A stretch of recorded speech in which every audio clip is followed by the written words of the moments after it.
Good day to you all diecast people around the world. I've had quite a few requests for this little segment I'm going to do for you. There seems to be a lot of confusion again around some of my friends that either haven't got the confidence to try it, or they're saying, yeah, I tried it, I succeeded, but it took long and it was hard work. And I know when I began doing tampo removal, I wouldn't say I cocked things up, but I took the long-winded approach. Found a lot of satisfaction in it, but I'm going to show you how I do it, which once you've done a few cars, you learn the quick and easy ways, otherwise you can struggle on. So what we've got here is this 64 Chevy Nova wagon. Very, very busy. I mean, I love the Novas. As a wagon, I think the prime bait for candidates of customisations. But we can see there, this is one of the latest versions. I believe it's from the J case in orange, which is a nice car colour to have anyway. But you see down the side there, I think the camera's actually brightening it up, but the colour of these Tampos is a bit wishy-washy against the orange. Look on the hood there, look. Just way too many. So I've already cracked this piece, and so let's have a look at it in close up. There we go. It is a beautiful casting, but look at that. It looks like somebody's just scribbled all over it. It looked like a kid designed this. Now, if you like your flames and you like them real busy, then that's fine. Move on. There's nothing to see here. But I know a lot of you want to see a car that looks more like this. And with a wheel swap, I will make this car complete.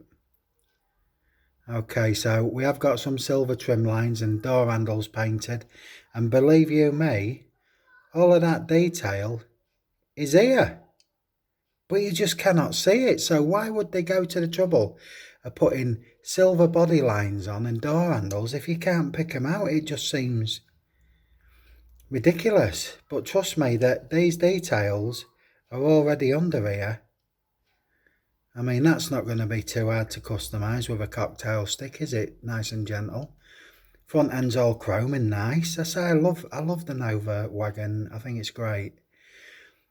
So we've got the busy side, we've got the hood, and we've got this nice plain. Look, they've even painted the petrol cap on there, look. Why would you do it when it's just lost in that mess? So, I'm going to show you the best method I've found and the technique for getting rid of this, okay? So we'll just put him to one side for a minute. And what you will need is so simple and so cheap. And what we've got there, look, dry erase markers. These are the markers that go on whiteboards, or called wipe boards. You can leave the pen on there for days and days, and you simply take a cloth, rub it, and it all disappears. Well, the secret ingredient here is acetate. Now, the next question I get asked a lot is, oh, if it's a red car, will I have to use a red marker? If it's a black car, will I, can I damage it? The answer is no. So there we're going on an orange car. We're very busy Tampos. Let's choose green.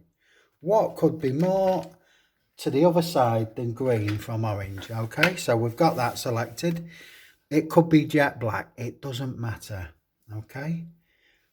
A very, very important part of the ingredient, as you can see close up, and this is some of my rubbing exercises already, is a microfiber cloth. Yes, you can do it with other cloths, but the reason for microfiber is that these microfibers bite into the Tampo when you're rubbing them, but also because it's very soft, it doesn't damage the paintwork on your car, and that's the most important thing. So I would always advocate a microfiber cloth. That's all the kit. That's everything you need. Additional material might include a very, very small file. Get that in there. Just what I do is I put the cloth over the file just to rake out the body lines, because a lot of the time the Tampo goes into the body lines. Sometimes I'll use my thumbnail, and other times, if you think of something like a big pen, a biro, the top that comes off, the clip sleeve, or the clip that sits it in your pocket, is the right shape for rubbing in and out of the body lines. Yeah, you get what I'm saying. So we're going to take this and turn it into there, but we're going to do it on the hood right in front here. So let's use some common sense for starters. We don't want no card damaging, so there you go. You've already got your non-slip vise and something comfy to work with. Let me see if I can bring this in a bit more for you. There we go. I'll just centralise that. So I'm going to do a 50-50 split on the hood. Okay. Now normally a real busy car like this might take me 20 minutes to half an hour to strip. But we're just going to split this bonnet up 50-50, and I'll show you the technique I've found is best. And it's not about making the cloth do the work, it's about making the pen do the work, okay? So we've already got something soft there, and I'm just going to sort of come down here, roughly 50-50 on the bonnet, and then you can see it going on. You can see it touching the paint around, which is a good thing, because I'll show you that it doesn't stain anything. And then we'll just have that edge, which would have to be a separate bit on its own because they can be awkward. Now you can see I've coated that hood very, very quickly in less than 30 seconds. Yeah, and the train of thought is you can walk away for that for 5-10 minutes, come back and rub real hard with a microfiber cloth. It will get some sort of result, but it won't take the whole Tampo off. Even with this method I use, you might have to go over 2, sometimes three times, depending on, you know, the body lines or anything like that. But you can see there just about that the Tampo's coming through that marker pen. Okay, so now this is where I think a lot of you go wrong. Don't try and tackle it. Not yet.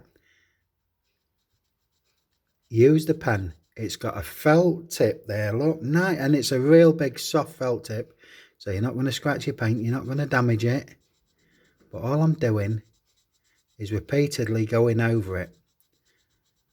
And I'm not pressing on with any purpose here.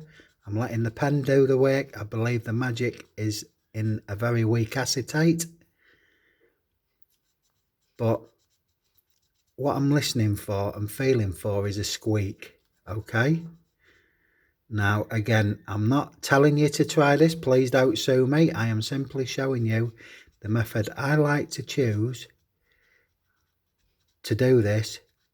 Right, now, I don't know if you can pick up the noise has changed, but I'm starting to feel some resistance now, which indicates to me that this pen is now biting into the Tampo. And I often use the phrase, and it sounds ridiculous, you feel the squeak, okay? Once you start feeling a squeak below you, a resistance, and you'll feel the resistance through the pen tip, but you'll hear the squeak as well. So I say feel the squeak. There you go. Can you hear that?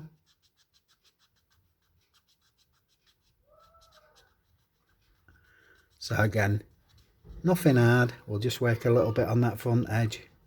Be as messy as you want. I'll show you for why. Okay? Don't panic. Don't ever think the situation's irretrievable. So we've got a big old area here, it's fair to say. And I've just been going at it for what, about a minute. These pens, incidentally, I mean, I get them from my local supermarket, which is one of the higher price supermarkets, and I get 4 for £1. So 25 pence, 25 pence for 4 marker pens, well, dry erase marker pens. you know, and these pens are good for at least 4 or 5 whole cars. So it's a small price to pay, really. Nick them from work. If you go to work and you've got them there, our suppliers, I buy my own, but our supply girl, she'll give me dry white markers for our board. But like I say, all you see me doing, I'm not putting no pressure on it really. I'm just scrubbing, and we'll just give that edge a little bit. That might be the problematic place where it might need some extra work. But I usually say 2 of these, you know. Here you go, look as well. I've got some on my thumb and some on my fingernail. Gone. It's not a problem. Right, so now I take the cloth and I form a hard ball. You see I've squeezed that, and that's a fairly hard ball. And we'll give it a rub and see what we've got with first course fixings.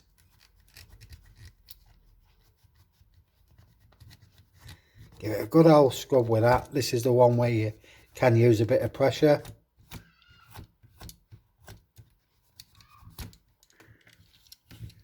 Well, that's with one pass. That's with one pass. And this here isn't Tampo. So if you actually look on the windowsill there, look, it's all picked out in silver. So that's not Tampo, and that's what I found on this car. All the body lines have been picked out in silver. It's quite unusual.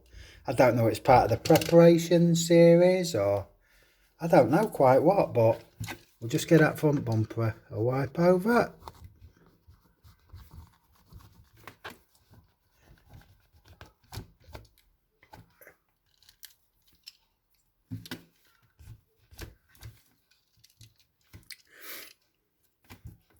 Yeah, you can clearly see their silver lines now. That's what they're picking it out with. So there you go. How hard was that, really? Okay, now this is where, can you see there's a little bit of pen on that line. Sorry, the pen or Tampo. I think that's just pen. So this is where a little tool like this comes in handy. A thin tool, a pen top is even better. So what I'm going to do this time then, just to show you, so you're not under no illusion, oh, what am I going to do? So I've just folded that, look, you can see that file in there on a corner. I'm sorry if this is a bit cack-handed, I can only work how I can work, you know what I mean? But, so we'll take that. Let's hope that gets in focus. Blades that way. And all I simply do is take that line, and there you go. The dark green pen's gone. But I say that for some reason I found on this car, Mattel have picked out all the lines in a complementary silver, which is quite unusual. You can see, look at that light on the bonnet. I'll do it slowly. Look, there is no detriment to that paintwork whatsoever. And there you go, you've got a little more than a 50-50 split in a couple of minutes. Via the magic of the pen and not muscle work, make the pen do the work, people. And just keep scrubbing till you feel and you hear a squeak. And now this is starting to look a completely different beast. Look, yeah, I've got a little bit of cleaning up to do. Yes, I'm going to do a wheel swap on it, but that from that, I know which I prefer. So I hope this has helped you. I'm not trying to persuade you to try it. There's some of you that want to try it, but I haven't quite got the confidence. I haven't quite got the technique right and seem to think it's very, very hard work. Again, I've used nail polish remover and I would automatically lose these fine silver lines. I'd automatically lose the paint no matter how gentle you are. It just seems to be a bit too abrasive for me. Right, there you go, look at that paintwork. There's no damage to that whatsoever. We've got a good clean result. I say I'm not advocating you do this unless you really want to. It's the easiest form of customization, but now I've shown you the correct method, or I would say, well, your method is the correct method. It's just that there's an easy way and an hard way, and I prefer doing it the easy way. I say I can usually strip one of these cars as busy as this in maybe 20 minutes. If it's just light tampo in work, 10 minutes. But the results are pleasing. You can see there's no detriment to that paintwork, and that is how Sol removes his tampos. I'm no brainer Britain. No brainer Britain. But there's your results there for you in nothing more than a couple of minutes. So hopefully I've given you the right information now, the right equipment. The equipment costs pence, and you will feel confident enough now to have a go. Hey, if you're not sure, everybody's got a couple of old rubbish castings we throw in the restoration or junk bin, or just throw out or give away. Try it on one of the old ones you don't care about, and then you'll soon find out how easy it is. But before and after, yeah, how simple is that? So have the knowledge that you can do it. Be confident. Try and protect things like windscreens. It can slightly cloud them, so I'm always a bit careful. Be mindful as well that this is the best technique for mainline cars.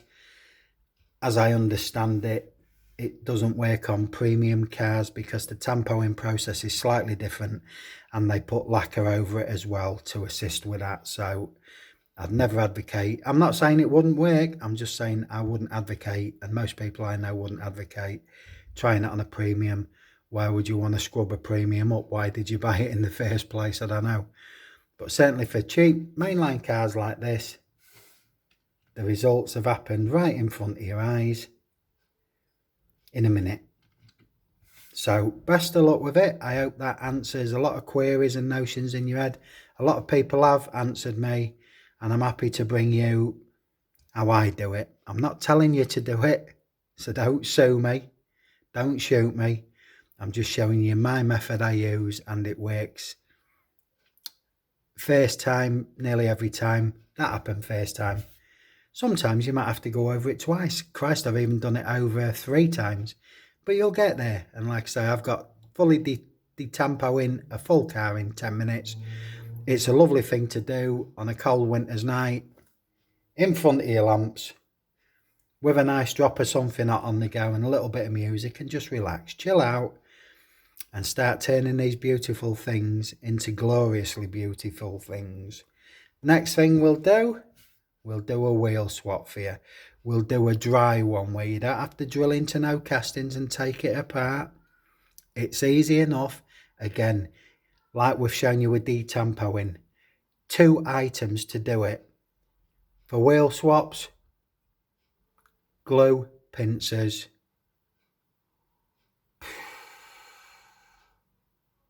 That's about it really. I think I use 2 or 3 tools for rewheeling. So we'll take you through that, and we'll start doing a few master classes on different things you can do to improve these little things, make them more realistic and more desirable. Okay, I hope this helps everybody. It's Big Sol signing off for now. Next thing we'll be doing is Mike Espo's Gasser Challenge. Coming to a screen near you. Everybody have a great weekend. Take care, and we'll speak to you real soon. Bye-bye.